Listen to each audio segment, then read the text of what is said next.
Selamat pagi Nurse, selamat pagi teman-teman sekalian.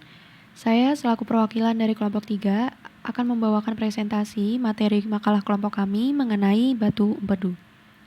Adapun anggota kelompok 3 yaitu Dia Firnanda NIM 19007, Pramesti Sekar NIM 19056, Kingkin Indi NIM 19139, dan saya sendiri Puji Teresia NIM 19059.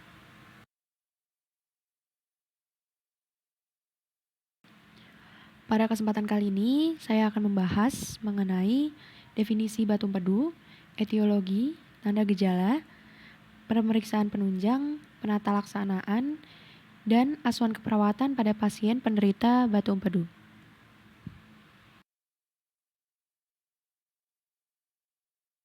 Definisi batu empedu. Batu empedu atau yang biasa disebut dengan kolelithiasis merupakan suatu kejadian di mana bagian internal kandung empedu terdapat batu empedu dengan jumlah, bentuk, ukuran, dan komposisi yang variatif.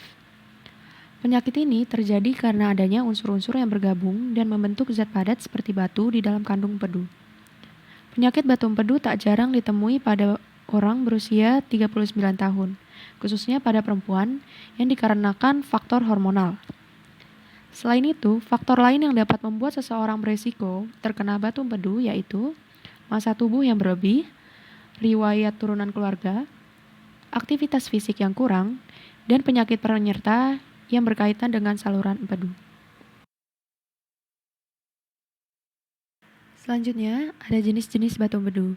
Jenis yang pertama, ada batu empedu kolesterol yang mengandung kurang lebih 70% kolesterol dan lainnya merupakan unsur kalsium bilirubinat, kalsium palmitit, dan kalsium karbonat.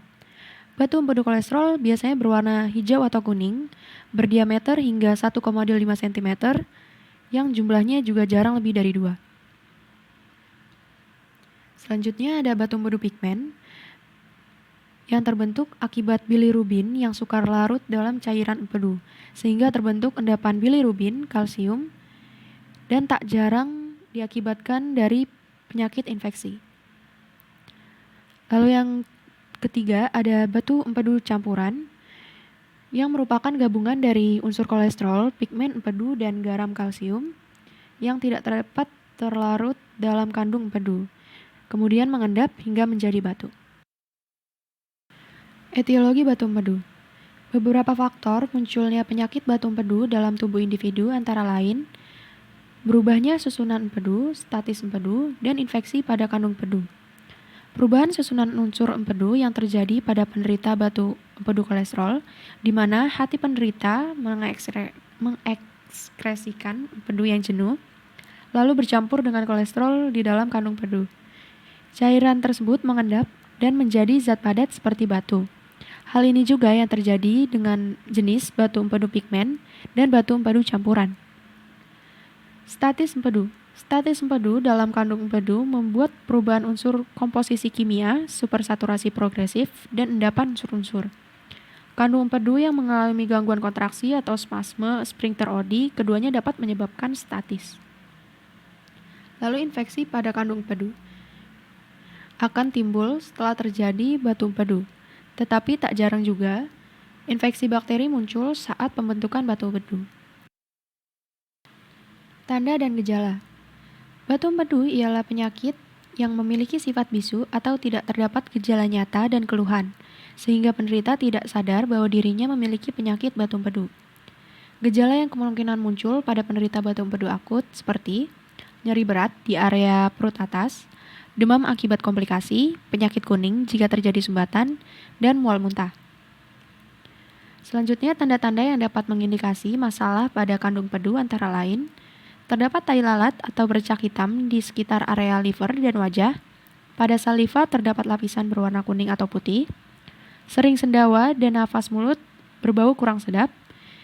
Dan bentuk, bau, dan warna feses yang menjadi tanda adanya masalah pada liver. Lalu pemeriksaan penunjang untuk penyakit batu empedu yang pertama USG, yang kedua CT scan, dan yang ketiga scintigraphy. Penata laksanaan medis untuk penyakit batu empedu antara lain terapi obat dengan menggunakan ursodeoxycholic acid, obat spasmolitik, atau obat golongan NSAID. Selanjutnya dapat juga dilakukan dengan operasi pengangkatan batu empedu dan kandung empedu dengan ketentuan. Yang pertama, terdapat gejala ringan atau berat yang mengganggu dan atau berkaitan dengan aktivitas sehari-hari.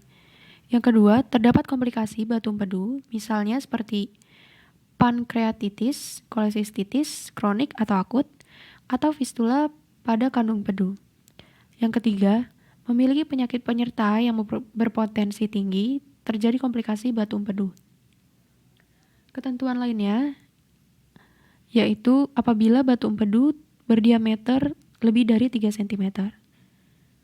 Serta jika penderita didapati batu empedu kongenital.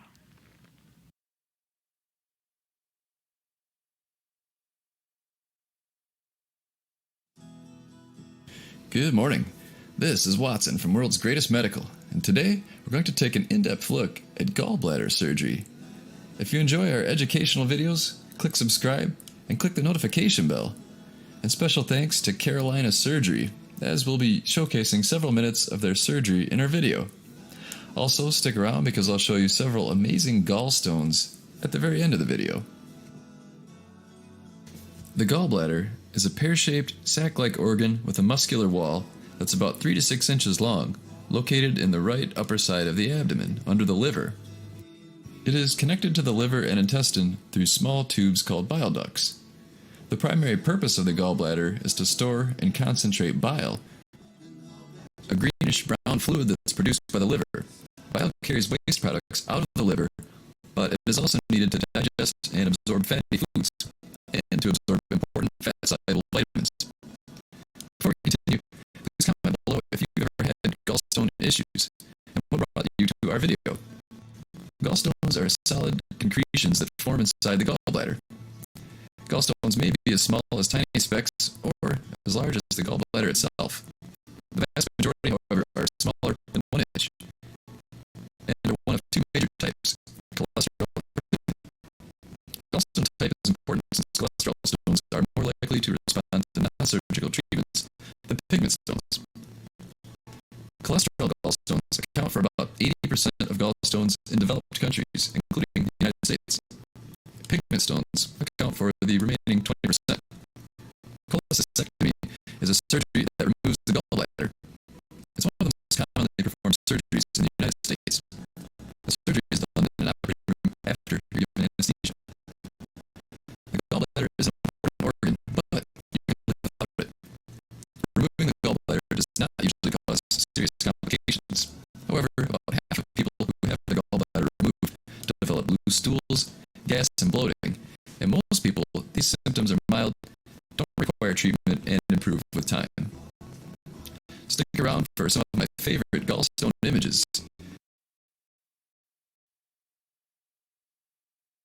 Selanjutnya, saya akan membahas tentang asuhan keperawatan pada pasien penderita batu empedu atau kolelitiasis.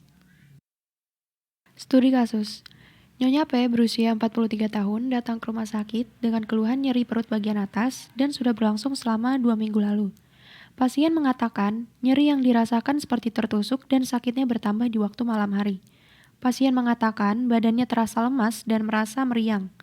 Pasien menyebutkan bahwa ada rasa mual dan ingin muntah saat makan sehingga pasien tidak nafsu makan dan makannya berkurang. Pasien berpikir bahwa penyakit yang dialami dikarenakan riwayat MA, sehingga pasien mengonsumsi obat MA atau Promac. Namun, di kemudian hari, nyeri dan mual yang dirasakan tidak kunjung sembuh dan memutuskan untuk berobat ke rumah sakit.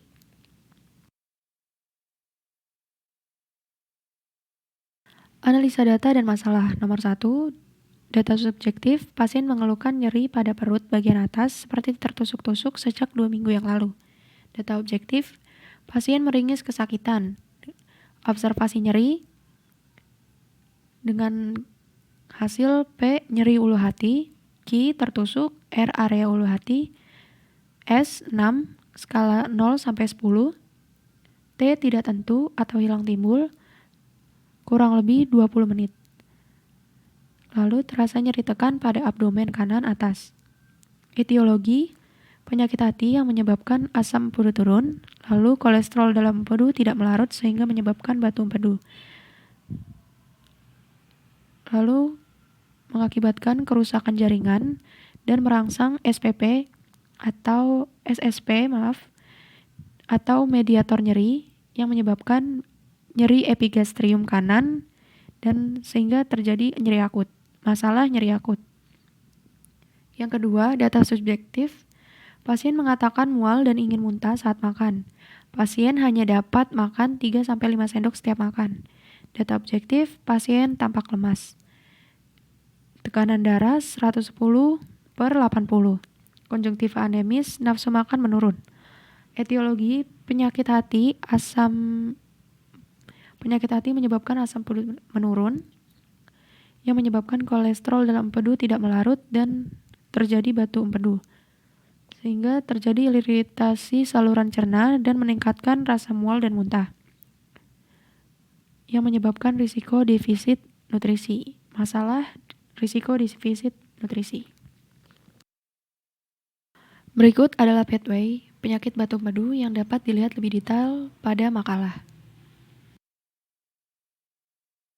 Diagnosa keperawatan. 1. Nyeri akut berhubungan dengan distensi kandung empedu ditandai dengan pasien mengeluh nyeri pada perut kanan atas, skala nyeri 6, kesulitan beraktivitas dan nafsu makan menurun.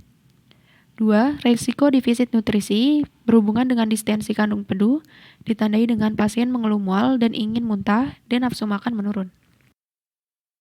Rencana asuhan keperawatan. 1. Setelah dilakukan intervensi keperawatan selama 3x24 jam, maka tingkat nyeri menurun dengan kriteria hasil. 1. Keluhan nyeri menurun. 2. Nafsu makan membaik. Intervensi yang dilakukan manajemen nyeri. Yang pertama, identifikasi lokasi, karakteristik, durasi, frekuensi, kualitas, dan intensitas nyeri. 2. Fasilitasi istirahat dan tidur. 3. Berikan makanan bertekstur lunak. 4. Kolaborasi pemberian analgetik. Rencana asuhan keperawatan yang kedua, setelah dilakukan intervensi keperawatan selama 2x24 jam, maka status nutrisi meningkat dengan kriteria hasil. 1. Mual muntah menurun. 2. Porsi makan yang dihabiskan meningkat.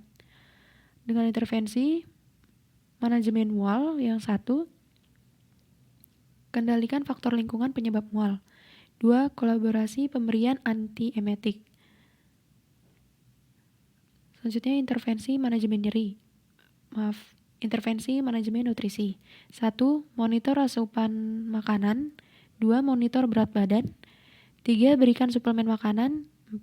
Berikan makanan dengan tekstur lunak.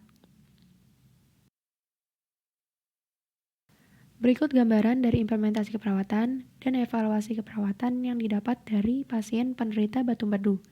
Untuk lebih lengkapnya dapat dilihat pada makalah.